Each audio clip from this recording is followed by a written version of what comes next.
સાંધાના વાની સમસ્યામાં દવા લેતા લેતા ધીરે ધીરે દવાને કારણે ડાયાબિટીસ આવી જાય અને વાનો કંટ્રોલ તો આવે જ નહીં ને સતત વાની ગોળી લેવી જ પડે. આયુર્વેદની પંચકર્મ સારવારથી વા કેટલો ઝડપથી કાબૂમાં આવી જાય છે, વાની દવાઓ બંધ થઈ જાય છે, એના માટે આપણે જે છે આજે વસંતભાઈ સાથે વાત કરશું. જય શ્રી કૃષ્ણ જય વસંતભાઈ. શ્રી કૃષ્ણ. શું તકલીફ હતી વસંતભાઈ? સાહેબ વાની તકલીફ હતી, આરે ફેક્ટર 110 120 ને આડે હતી. કેટલા વર્ષથી તકલીફ થઈ હતી? 1.5 વર્ષ જેવું હમ. થઈ ગયું. શું શું થતું વામાં? વામાં ક્યારે આંગળીના સાંધા પકડાયા, પગના ગુડામાં, હમ પગની જે છેડો હોય એમાં સાંધામાં હમ ને જકડાઈ જાય એટલે આમ આંગળી ડગી ન શકે ને દુખાવો બહુ થઈ જાય છે. એમના પછી એની ગોળી ખાવાથી સુગર વધી જાય. એ બી 1.5 વર્ષથી સુગરની દવા ને વાની. બરોબર. તો પછી વાની દવા તમે ન ખાઓ તો દુખાવો કેવો થાય? હા, વાની દવા ન ખાય તો દુખાવો વધી જાય. ગોળી ખાવા પછી વળી રાહત મળે. ગોળી રોજ ખાવી પડે? આ રોજ ખાવી પડે. સ્ટીરોઇડની બધી ગોળીઓ ખાતા રોજ? 3-4 રોજની 4. રોજની ખાવી પડે એમ ને? એ કેટલા વર્ષથી તમે ખાતા હતા ગોળીઓ? 1.5 વર્ષથી. તો તમને જે કાકા જે વાની સમસ્યા હતી એમાં બધા સાંધા દુખાવા થતા? હા, બધા હાથના પગના. સવારના ભાગમાં કેવું રહેતું ઉઠો ત્યારે? સવારના ભાગમાં જકડાઈ જતા, થોડું ચાલ્યા પછી થોડું રિલેક્સ રહેતું? Relax. પથારીમાંથી ઉઠવામાં તકલીફ પથારી થતી? ઉઠવામાંથી હા થોડી વાર કસરત 10-15 કરવી મિનિટ પડે. હા હાથ પગ હલાવે.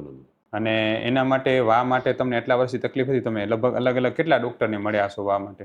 3 ડોક્ટરને મળ્યા, 3 જેવાના. બધા વાના સ્પેશિયાલિસ્ટ? બધા વાના સ્પેશિયલ, એક અમદાવાદમાં, એક રાજકોટ ને અહીં ગાંધીધામ. બરાબર. અને છેલ્લે વાની દવા રાજકોટના ડોક્ટરની ચાલુ હતી? હા, છેલ્લી રાજકોટની. રોજ ગોળી કેટલી ખાતા? રોજ 2 ને 4. 4 ગોળી. અને જો એક પણ ટંક ગોળી ચૂકાઈ જાય તો શું થતું? તો દુખાવો ચાલુ થઈ જશે. દુખાવો ચાલુ થઈ જાય. હવે મને એ કહો કાકા, તમે જે વાની સમસ્યામાં હેરાન થતા ને ગોળીઓ ખાતા, પછી ધીમે ધીમે સ્ટીરોઇડની ગોળીઓ સતત લેવાને કારણે પછી ડાયાબિટીસ આવી ગયું? હા, સુગર વધી ગયું છે.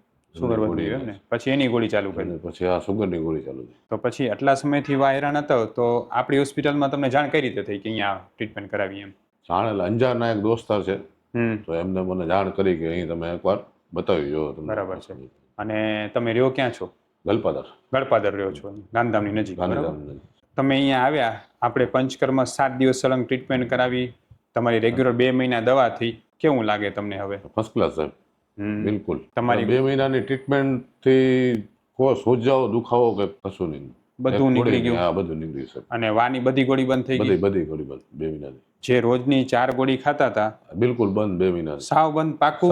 સાવ પાકું. બરાબર છે. અને હવે એકે ગોળીની જરૂર નથી પડી? સુગર બી થોડું મેનેજ થઈ ગયું. સુગર પણ પહેલા કરતા ઓછું થઈ ગયું? મેનેજ થયું થોડું. બરાબર છે. તો મને એ કહો કાકા, તમે જ્યારે મારી પાસે આવ્યા ત્યારે તમને હાલવા ચાલવામાં એમાં કેવી તકલીફ હતી વાને કારણે? હા, એટલે નોર્મલ 50%. એકદમ ઓ નહીં ને એકદમ. એટલે ગોઠણ ને એ બધા દુખાવાની ગોળી ન ખાવ તો કેવું રહેતું? હાલી શકતા? દુખાય તો દુખાવો થઈ જાય. તો હાલી શકતા? હાલી શકતા, મતલબ દુખાવો થતા ચાલુ. અતિશય દુખાવો થાય એમ ને? હવે બધી ગોળીઓ બંધ થઈ ગઈ તો હમણાં કઈ તકલીફ લાગે છે? ના, કશું નહીં સાહેબ. 2 મહિનાથી બંધ છે. કાંઈ નહીં, બરોબર, એકદમ સરસ. એકદમ સરસ. હવે પંચકર્મ કર્યા પછી એકદમ સાચી. હવે ખરેખર આમનો રોગ હું તમને જરા સમજાવું છું. વસંતભાઈને રૂમેટોઇડ આર્થરાઇટિસ એટલે કે સાંધિયાવાની સમસ્યા હતી. આ સમસ્યામાં ખરેખર માત્ર ને માત્ર ગોળીઓ લેવા કરતાં આયુર્વેદમાં એના માટે પંચકર્મ ટ્રીટમેન્ટ કરેલી છે.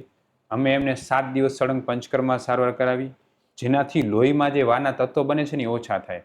આયુર્વેદ એવું માને છે કે સાંધાનો વા જે છે ને એ ખરેખર સાંધાનો રોગ નથી, પણ એ લોહીમાં આમ બનવાને કારણે એ આમ જ્યારે સાંધામાં જમા થાય એટલે આ પ્રોબ્લેમ થાય. જ્યારે આપણે સાંધામાંથી આમને દૂર કરીએ, લોહીને ચોખ્ખું કરીએ એટલે ધીરે ધીરે વા સુધરતો જાય. હવે વસંતભાઈની જે સમસ્યા હતી એમાં શું શું ફેરફાર એમના શરીરમાં થયો પંચકર્મ સારવારથી આપણે સાંભળશું. વસંતભાઈ, તમે પંચકર્મ માટે આવ્યા, દિવસે દિવસે તમને શું સુધારો દેખાતો ગયો?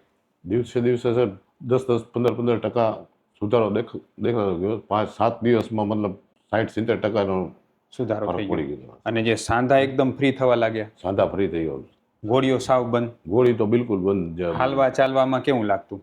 પેલા તકલીફ પડતી પણ હવે બિલકુલ. અને ઉઠવા બેસવામાં ને બધામાં સુધારો થઈ ગયો? સુધારો બધામાં સાહેબ.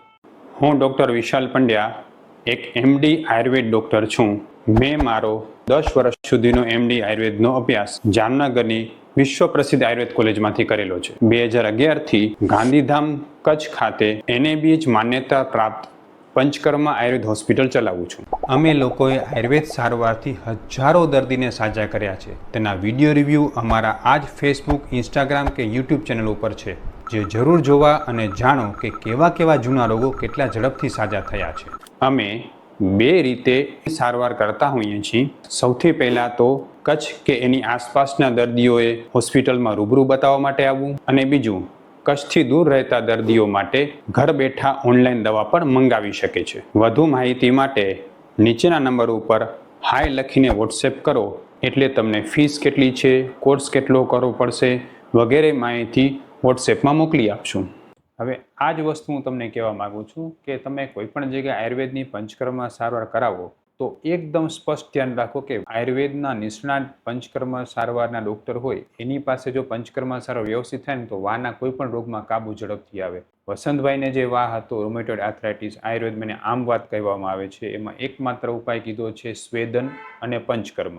પંચકર્મ સારવારથી ધીમે ધીમે સાંધાના અંદર રહેલા તત્વોમાંથી વાહ ઓગળે, આમ લોહીમાં ભળે, લોહીમાંથી એને સંડાસ વાટે બહાર કાઢે, એટલે વૈતરણ બસ્તી અને પંચકર્મથી આમાં ખૂબ સારો ફાયદો થતો હોય છે, અને જે આપણે વસંતભાઈ પાસે જોઈશું. વસંતભાઈ, તમે એમ કહેતા હતા કે ગોળીને લીધે સુગર આવી ગયું, તો હવે ગોળીઓ બધી બંધ થઈ, તો હવે ધીમે ધીમે આપણી દવાથી સુગર પણ કંટ્રોલમાં આવશે. સુગર બી મને જ આવ્યું સર. સુગર પહેલા કરતા 200 ઉપર થતું હતું, એના જગ્યાએ 160 70 ને એટલે એમાં પણ સુધારો ઘણો હા, થયો. એમાં પણ સુધારો થઈ ગયો.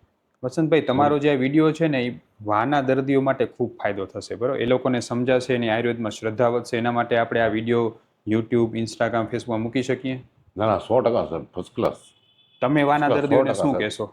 વાના દર્દીને એ સલાહ આપવાની કે મને 1.5 વર્ષની તકલીફ હતી, 2 મહિનાથી કશું બિલકુલ નથી.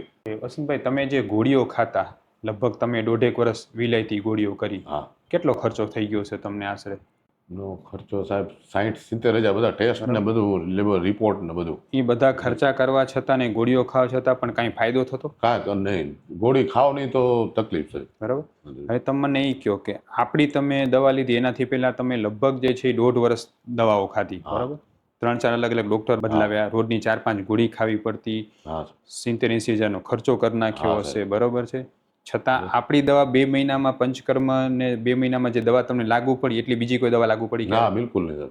બરાબર ને? ના, એટલે આપણી દવાનો લાગુ આયુર્વેદની બહુ ઝડપથી પડી, બરોબર ને?